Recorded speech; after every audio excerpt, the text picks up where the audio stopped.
Everybody, welcome back to TechTube. I hope you all are doing great. So in today's episode, I'm gonna guide you through the tutorial video of how to create a Twitter account. So let me tell you guys, now Twitter has changed its name to X. So let's see how to create a Twitter account. To get started, first of all, make sure you have installed Twitter application on your mobile phone. Once it's done, open up the Twitter application, which is now changed to X.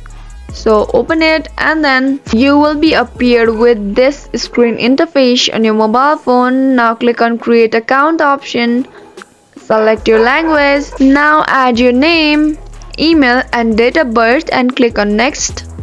Again click on next and then click on sign up. Once it's done, you will be receiving your verification code on your Gmail.